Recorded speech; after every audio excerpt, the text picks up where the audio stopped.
Welcome to DU Digimon. Hello, and welcome to DU...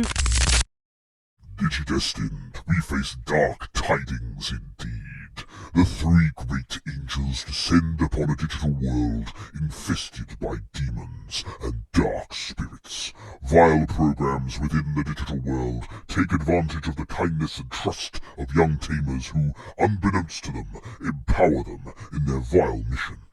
Knights drawn to battle bring forth the hounds of war and gain new powers to assist them in their quest for dominance.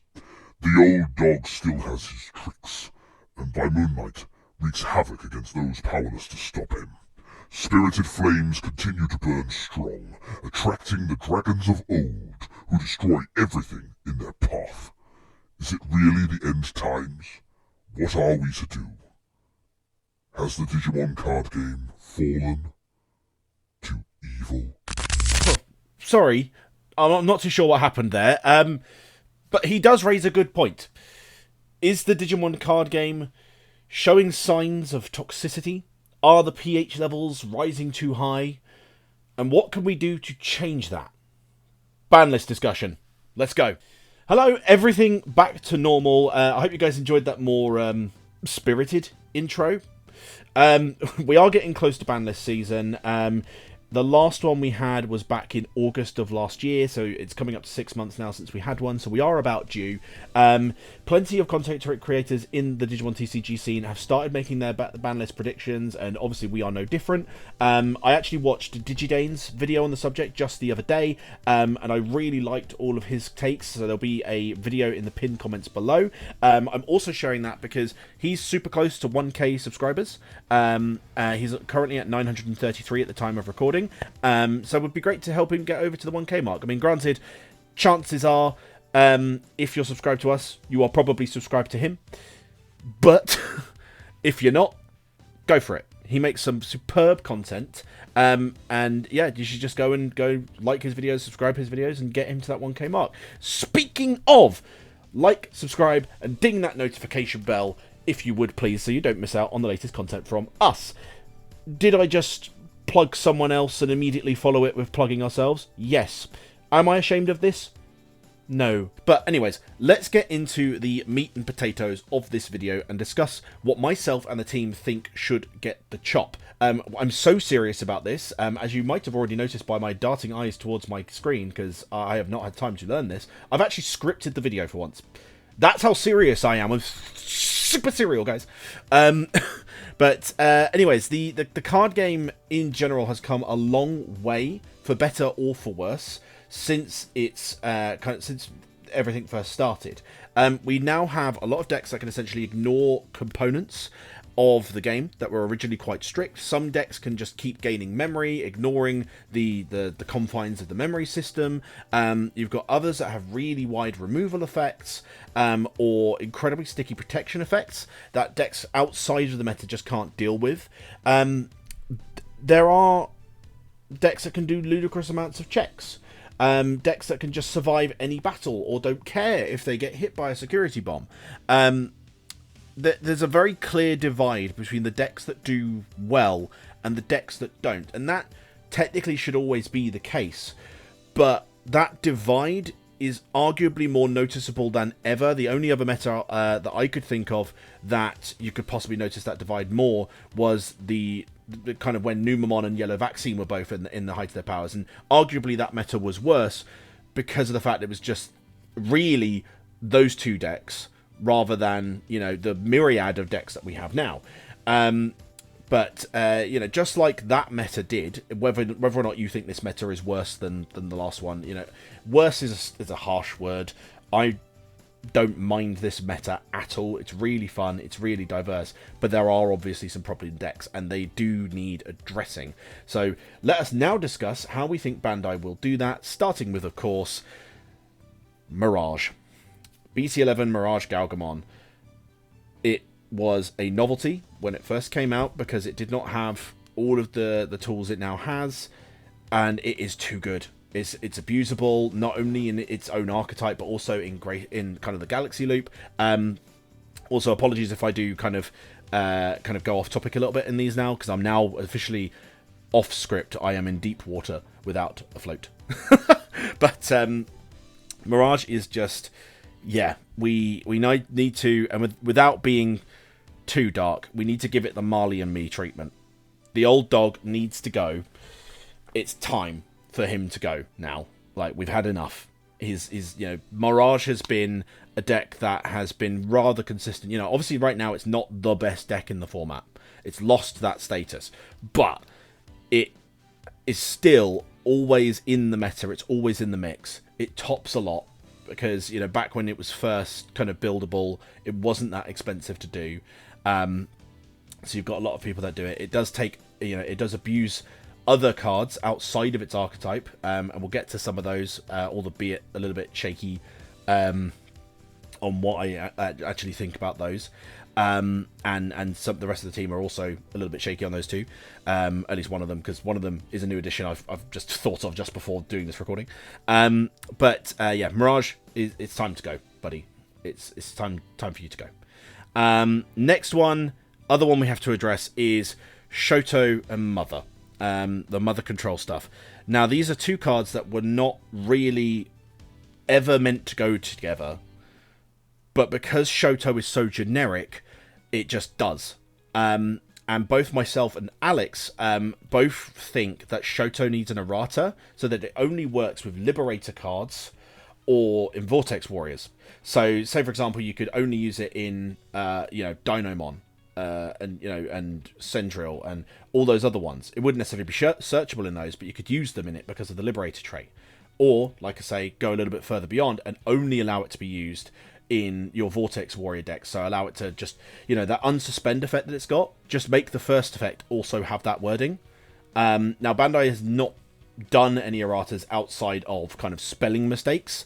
We all remember Geen, for example, and kind of grammatical things like, clearing up if an effect is a may and clearing up if it's mandatory, that sort of thing. They've not explicitly changed how an effect works, but Shoto, I think, is the first card explicitly that needs that for it to become fair. Because the thing is, if you do a pair ban of Shoto and Mother, that is a temporary solution. Because ultimately, what's to stop another card becoming abusable by Shoto's effect? Yeah, Mother is kind of the most obvious thing that is abusable by that effect, because you just hatch and then you push it out and then it's got blocker and it's 15k and it's unaffected by things and can't be removed. But there are other cards that can get that big and can be that irremovable, just they're harder to get into. So yeah, personally, both myself and Alex, we both reckon that Shoto needs the errata, and we just have it at that. Don't just do the pair ban. That's the easy thing to do. Do the good thing, do the right thing, and errata Shoto. Stop misusing that poor boy.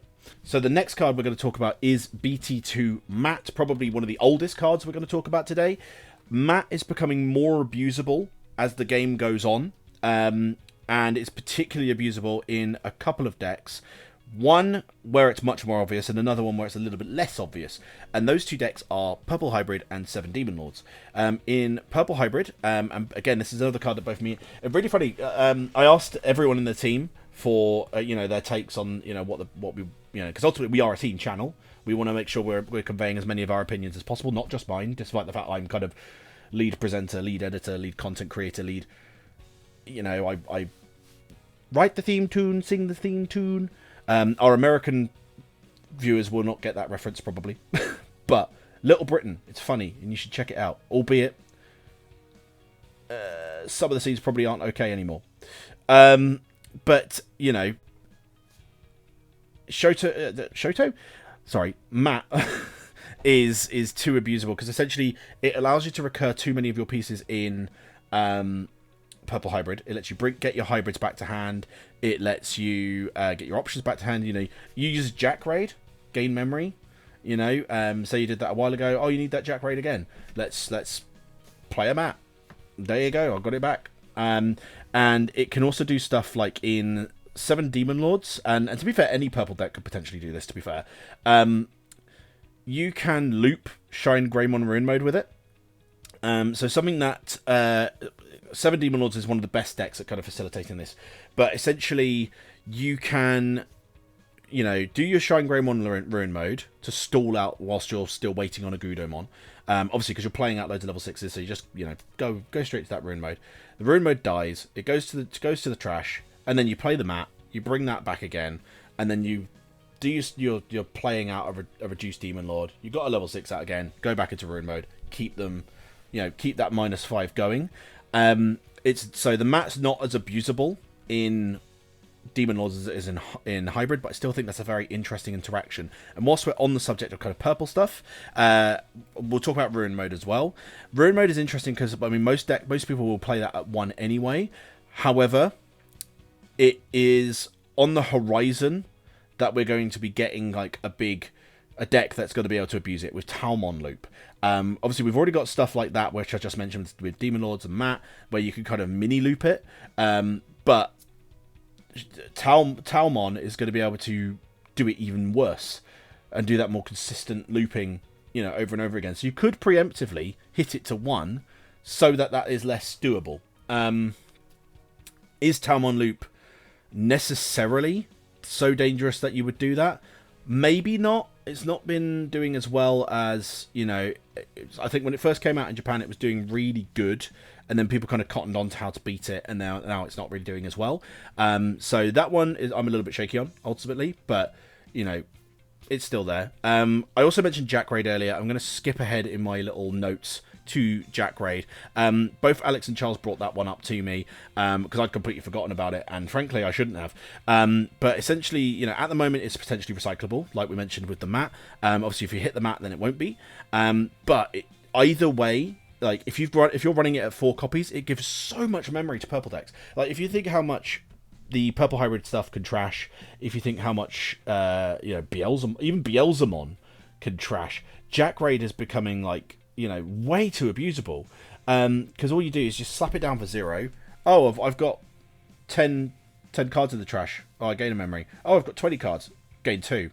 It's stackable. Of all of the play cost 0 cards, it's the one with the most problems and actually the one that can earn the most memory. Now the fact is, Hammer Spark has already been hit, so Jack Raid I think probably also needs to be hit. There's also arguably and so do, Sam and Alex, obviously, they not Sam, Charles, they're all getting fused in my head. It's not like I've known them all for ages. Charles and Sam I've known literally for decades. Arguably there's a case where you could go, all of the 0 play cost stuff could probably get limited, but Jack Raid of all of them is the bigger problem. Blinding Ray, Grav Crush, they are problematic, but ultimately they kind of balance themselves a bit better and are less abusable, because obviously you've got Trash Obscurity with Blinding Ray, you lose 2 memory at the end of the turn with Gravity Crush, but there are decks that can really abuse those still anyway, because if you're going to get an OTK off, then Grav Crush losing 2 memory literally doesn't matter, and neither does Trash Obscurity. So you could probably go full on, like, I'm go hardcore and just limit every 0 play cost memory thing to 1. I think for the time being, just doing Jack Raid is fine. But I could see the game kind of going, right, Bandai's just going to go, nah. We are going to explicitly let everyone know why ban is in our name and just get all of the 0 play cost stuff gone. Going on to, still sticking on purple, I was thinking of how else you could hurt other decks, and Alex mentioned this one as well, which again, why our takes are so similar, and that's BC15 Leviamon. It's a really good trap because it can essentially like play itself out, and then it's got very wide removal. You see it often obviously in 7 Demon Lords, you see it in Lord Nightmon, you see it in its own deck. We saw at Nats a few weeks ago, it did really well. In fact, it did better than stuff like Lord Knight. Lord Knight is funny because it's not actually as good as people thought it would be. It's too linear, and can often brick far too much, whereas at least Levia does almost as much damage, if not more damage, than the Lord Nightmon does, but also has that removal effect. And the removal effect possibly is a reason to keep it, because it is one of those decks that could deal very well with wider boards. Like, if we took out like all of the wide removal decks, then all of a sudden you'd be seeing stuff like birds like shooting up because although Birds is like fringe meta, and it's not a deck we're talking about on this, because frankly that one is like, it's not so broken. Yeah, once it gets rolling, it can do huge amounts of stuff. But that's kind of the whole point of it. I wouldn't say there's anything inadvertently broken about something like Birds, but if you took out some of the decks that have got the wider removal, then suddenly that's going to become a really problematic deck. So that is a reason to keep Leviamon around, but I could see it being limited as well. And also, just a premise as well, obviously we've come up with loads of different ideas between us all. We are a team at the end of the day. There's no way that Bandai's going to hit as many cards as we're talking about. Ukkomon. A lot of people talk about Ukkomon. Obviously, the promo already got hit. BT16. The issue with BT16 Ukkomon is it helps a lot of the meta decks. Well, not a lot of them. It helps some of the meta decks. It doesn't help all of them. But it also helps a lot of lower power level decks kind of catch up a bit. It is a one card engine, because all you've got to do is Ukkomon and Raising, move out, triggers its own effect, and then hatch another egg. And that's it. So there is that to be said about it. It's kind of that kind of one card engine, kind of, it's one of the very few one card engines I could think of in the entire card game. But yeah, I could see it being a problem, but I think, to be honest, we got rid of the other problematic Ukkomon, so I'm not saying for certain that I would want to limit it. I thought I would just mention it because I know people have said that they would limit it. But, I could see Bandai doing it, but I think it's probably one of the less likely ones on this whole list we're discussing. Next, going back to purple, is Takemikazuchi and Balmon. Now, of the two, and Alex agreed with me on this one. In fact, he didn't even mention Takemikazuchi. The BT14 Balmon is the one I would say gets the hit. Takemikazuchi is incredibly powerful. Stupidly powerful. But it is a level 7. Level 7s are meant to be that strong. Obviously not all of them. Obviously a Pokemon's been limited, blah, blah, blah, blah. But the kind of the point of Takemikazuchi is it's meant to be this really strong card. Yes, it is a high roll, to get into that, but a lot of that is facilitated, at least in Fenrir, by the BT14 Balmon. And they already do have the backup egg. There was a BT17 Balmon, which basically does the same thing, but is once per turn, whereas BT14 isn't. So it allows you to just keep climbing, and you can get to that Takemikazuchi really quick if you've managed to high roll. Like, I genuinely know people, I think even myself, I've possibly had this happen to me, but people have been OTK'd by Fenrir on turn 2 or 3. Which, that's stupid. That's so, if they draw well enough and get set up well enough, then all of a sudden they've literally kind of taken you out before the game's even begun. The other reason I would like to see Balmon get hit over Takemikazuchi is a selfish reason, and that's because I like to use Takemikazuchi in Pulsemon, because you can actually get that OTK off in Pulsemon as well. And obviously Pulsemon is not a deck that is kind of properly meta relevant. I do think it's a deck that's slept on quite a lot. Like, I had a little chat with Ride My Avatar in his comments a couple of weeks ago, and his tier list video, and I say a chat. It was like he replied to my comment, but me just over embellishing. But he reckoned it will become tier 2 in BT17 on his tier list, obviously not ours, but and is kind of rogue tier or kind of bottom tier right now. But I think Pulsemon is way better than people think it is. I mean, I've taken Imperialdramon to a draw with it in a tournament setting. Came second with it at Geek Retreat Stevenage for one of their tournaments there. And there were some strong decks in that tournament. Obviously Imperial, but there was 7 Demon Lords. There was all this sort of stuff. Like, granted, I got quite lucky with my matchups because I didn't go up against anything too relevant other than Imperial. But I digress. I would like to keep Takemikazuchi for Pulsemon, because I love Pulsemon, and of the two, I would get rid of BT14 Balmon. Now, a deck I wanted to talk about as well was Red Hybrid. Red Hybrid is probably the best red deck there is right now, apart from arguably Birds. But I think of the two, it's the one with the most problems. Birds can't really kind of OTK you until literally, like the end of the game. Like they have to birds have to put a lot of work to be able to OTK you. And really, they're kind of more doing chip damage as the game goes on. They're not doing any sort of unfair OTKs. With Red Hybrid, you've got obviously I think it's the BT4 Ancient Grey, which gets security checks for each of the hybrids or Greymons underneath it, which is gross. And you can go into that super quickly. All you've got to do is play out a Tamer on turn 1, go into your BT17 or your Promo Aguni, and then swing in, and there you go, done. As long as you've gotten your Burning Greymon underneath it and all that sort of stuff. And it gets deleted afterwards, but that Red Hybrid doesn't care about that. And a lot of people call for the BT4 Ancient Grey to go. I actually think you get rid of those aforementioned Agunimons. You limit BT17 Agunimon, you limit Promo Agunimon, so that you actually rip away that warp mechanic, and make them do more kind of classic climbing.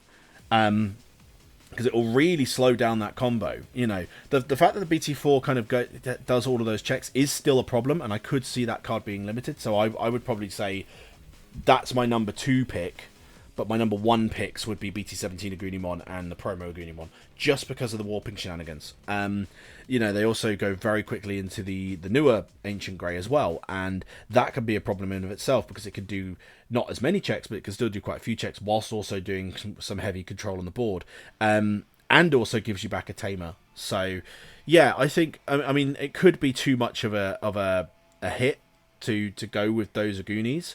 Especially because they are the hybrids that ultimately are the lifeblood of the deck. So I say if that's too harsh of a ban, then the Ancient Grey is probably the one to go with. Next, let's talk about Imperial. Another one where both me and Alex were basically having the same opinions. So there's a couple of options for Imperial. Progenitor is the first one I want to talk about. Progenitor, likewise to stuff like Miraculous Mega Knight and things like that, it changes how you play the game.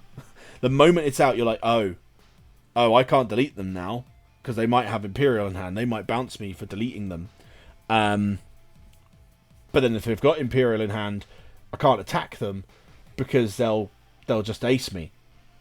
Do you see what I mean? Like it's kind of it's a coin toss. That Progenitor, the moment it's on field, becomes a coin toss.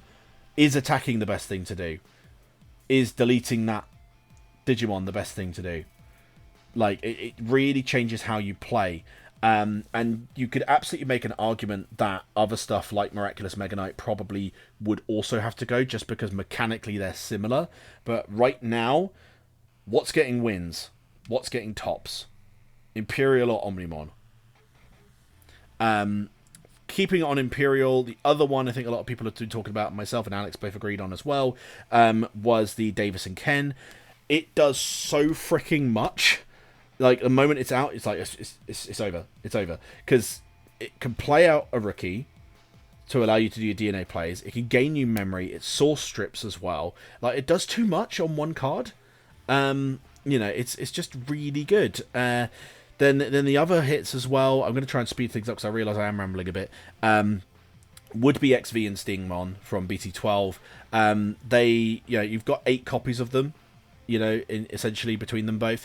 And Alex made a really good point that, having that and basically being able to do, they make stuff like Hammer Spark irrelevant, because all of a sudden you don't need them. You just need to just play your Digimon. And the fact is, you don't even need, if you've got enough memory, you don't even need to Digivolve with one of them. You could just hard play it. As long as you've got that end of turn effect from your Vmon or your Wormmon, so you could do the end of turn DNA, it doesn't matter. Then you just gain 2, keep your turn, Imperialdramon, swing, and it's done. It's just really done. So those are probably the best hits for Imperial. As to which is my favourite, I think the least common of those 3 is Progenitor. So I think, to be, you could do multiple hits, to be fair. I think all 3 of them. I don't like going against Imperial. Yeah, fuck Imperial. Fuck you, Imperial. I want you to die.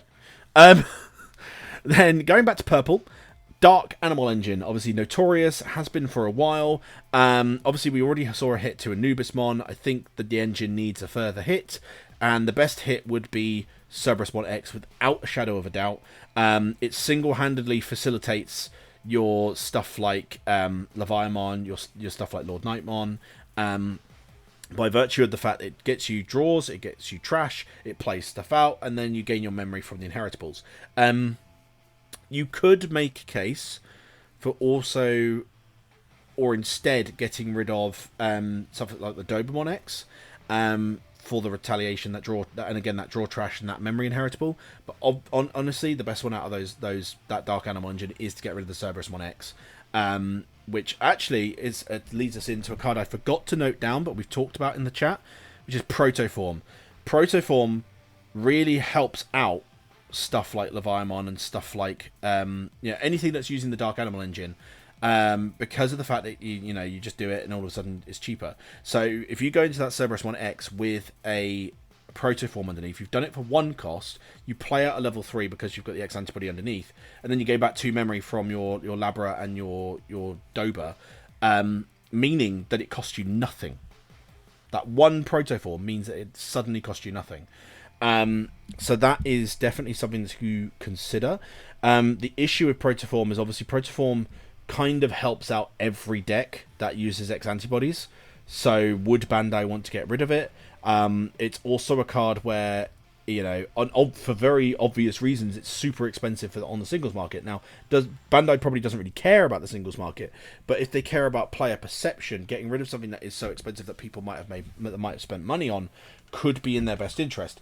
Whether or not that's definitely a thing they would do, I don't think so. But Protoform could be a way of kind of mitigating decks like that. Also, the other thing with Protoform as well is if it dies, you just get back one of your stack to keep, to retain a key piece and then also gain a recovery. And giving recovery to some decks that otherwise wouldn't have it at all can make the difference between a victory and a defeat. So, I think that's a good one.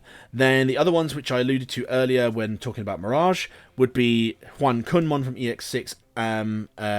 Because this one, and I am shaky on this because I wouldn't want to harm the fish decks, but it essentially gives you your unsuspend option whilst also allowing you to fill the opponent's hand, because you can literally go Ukkomon, play out the EX4 Gaomon from underneath.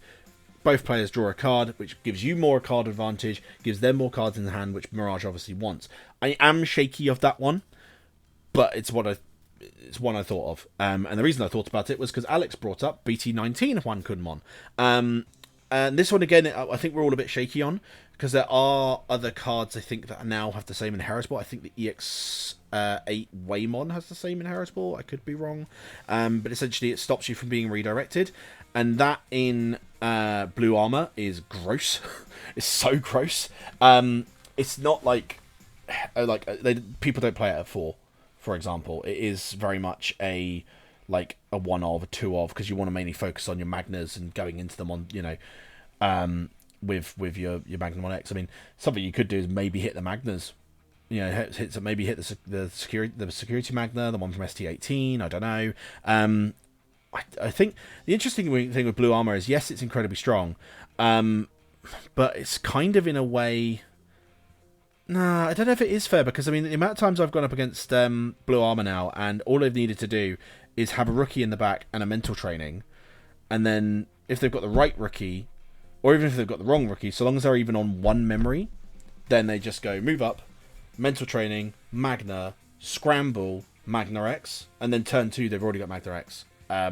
So I kind of want to say you could maybe hit and this one I had not planned, but you could maybe hit one of the Magnamons as well, and in my opinion it would probably be the security one, which would be painful because I like playing that in my jumbo lists, but that could possibly be what you do. Then that's all of the cards we want to explicitly talk about being banned or limited. Obviously I've not said explicitly what they all would be, so I will have put them all up on screen to say, if what we think of in terms of limiting. And Bandai typically limits stuff. It doesn't ban. There's literally 1 banned card in the entire card game. Everything else is limited.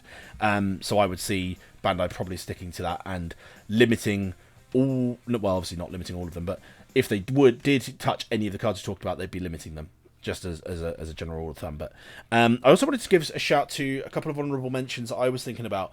And these two cards are way, and I want to stipulate this, way too recent releases to think about actually banning them now. But I can see them potentially being future things to limit. One much more than the other. I'm gonna forego my notes. Sorry, I read a word on my notes.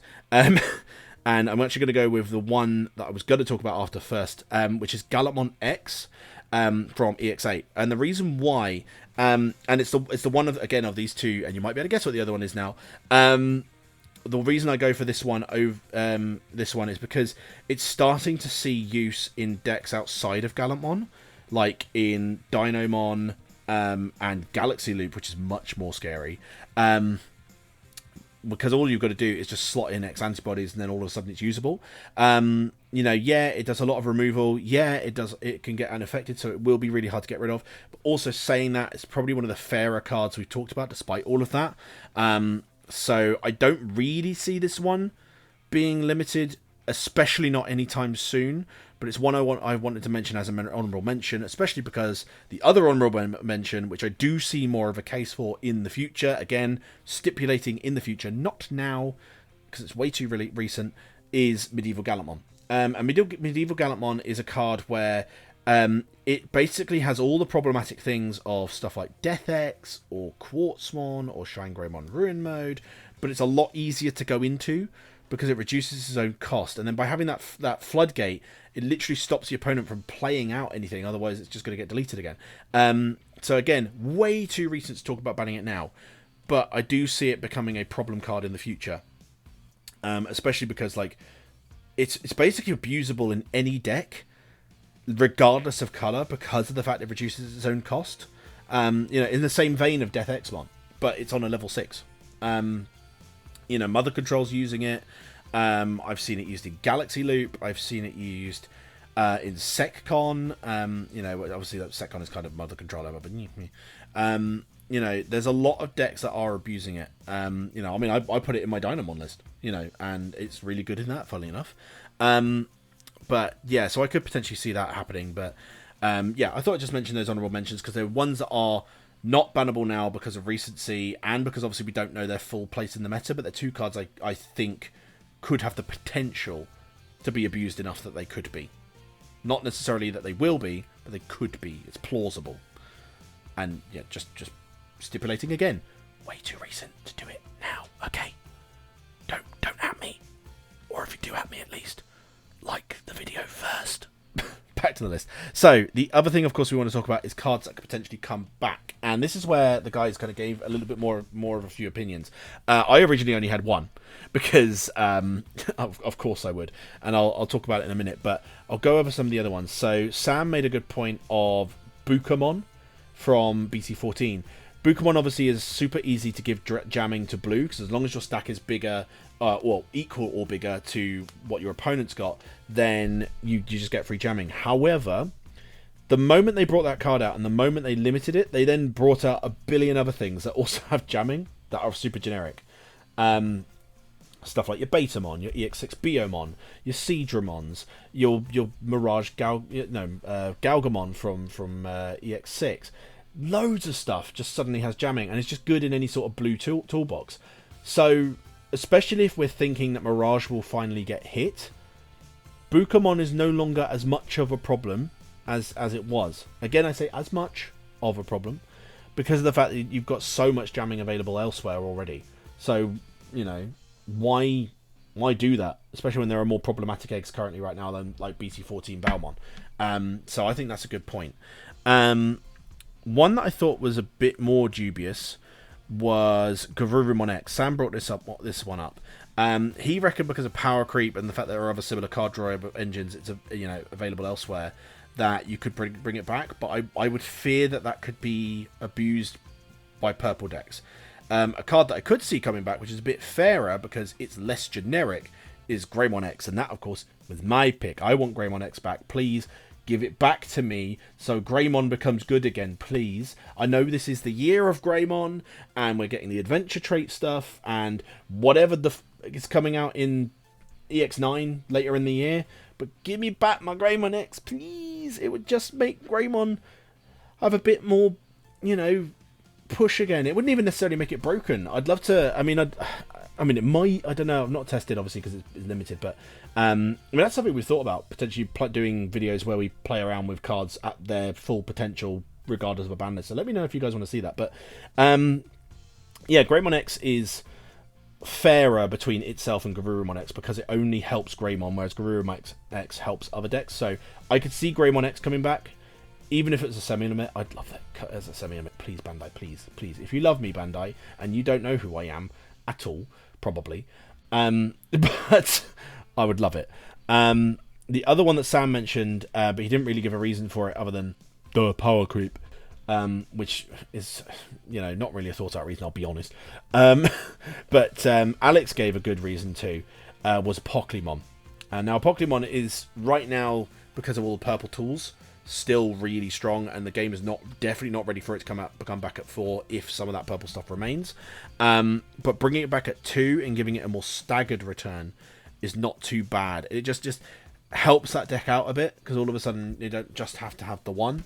They can rely on having at least one more copy of it. So right now the game is not in a place where you could bring it back at 4, but I think, especially if you got rid of some of the purple stuff, at 2 would be fine. Especially when we've got stuff like Paladin Mode Ace, which can, really counteract that. Obviously, not every deck can play Paladin Mode Ace, but it does counteract a Pokemon quite well. Another one that I'm going to change gears to Dan, so Editor Dan, brought up BT13 Geogray. Now, he reckoned to do it with an errata to play Marcus. Again, like we said earlier, Bandai's not really in the business of doing erratas, despite the fact we think there are cards that need it. But if you had the errata on it, so it only played Marcuses, it would only help Shine Greymon, so it doesn't make it as abusable. And the reason it was taken away was because it was so abusable in stuff like Yellow Vaccine. The other thing as well is because Yellow Vaccine has already been hurt by the fact BT14 TK is at 1. The Geogray doesn't really do as much anymore. So because of that where the game being in a different place, I possibly even without the errata, the Geogray could come back. The only thing would be is that obviously in the same vein of stuff like Shoto, is there other tamers that could potentially be abusable in the way that BT14 TK is? Probably. So an errata with Marcus would probably be better. But in either case, it would help give Shine Greymon a bit more relevance again. Perhaps maybe too much, but that would be that's neither here or there. We don't know how it would be. Then back to Alex's kind of suggestions. These were the last 2 suggestions he brought. One was EX4 MirageGaogamon, and this is what made me think potentially about limiting Ukkomon. But especially if you limited Mirage or banned Mirage, then the card doesn't need to be limited anymore, because the only reason it's limited is because of how much it did for Mirage. Just that unsuspend sort of stuff. There are no other decks that utilize it, even though technically speaking you maybe could in MirageGaogamon because it's a cyborg, but because it's blue it's really hard to do. So there's that. If Mirage gets hit, or if you got rid of an option like EX6 Ukkomon, then it could definitely come back. No shadow of a doubt, especially in the case of the former. Then the last one that Alex mentioned, and this is one I completely, kind of forgot about, frankly, is actually Promo Grand Kawagamon. OT decks are being pushed a lot more now. We've got stuff like Minerals, for example, that is technically speaking an OT deck, and control decks are a lot more potent and better kind of, they can deal with stuff like Grandis better. So, because of that healthier kind of game state, we could potentially welcome Grandis back by giving it Grand Quagga at 2, again doing that semi-limit. Again, semi-limitation is not something that Bandai's ever done. They basically are like, it's at 1 and that's that on everything apart from that one card from BT5. I can't remember his name. But essentially, if you brought back the Grand Quagga, then Bugs gets another identity part besides Tyrant. And let's be honest, with the amount of decks I've got, like, the fuck is Grandis doing to 7 Demon Lords? It's bigger than all of the Digimon, but it hits a 7th Lightning or a you know, or any other sort of big security bombs, it's just gone. You know, there's a lot more decks that can deal with stuff like Grandis, so I think Grand Quagamon could be a good one to come back. But that's our thoughts, guys. Sorry it's been a bit long, but that's what we're thinking, and you know, whether or not Bandai will touch any of the cards we've talked about, we don't know. We'll have to wait and see, and if I can, I will try and do a blind reaction to the ban list when we get it. It's very hard to do, though, when it immediately gets put into our chat. Like, the moment a ban list comes out, like, all of a sudden it'll just be ban list, cards. Because I wanted to do one last time, but I saw the cards and I was like, damn, well, I can't really do a video if I'm, you know, if I'm not blind reacting. I could just react to them, but you know, where's the fun in that? But yeah, let me know if you guys agree with any of the takes that we've come up with, and are there any other cards that you guys could see being banned or limited? Like, subscribe, ding that notification bell, and we'll see you again on the next video. But until then, keep it digital.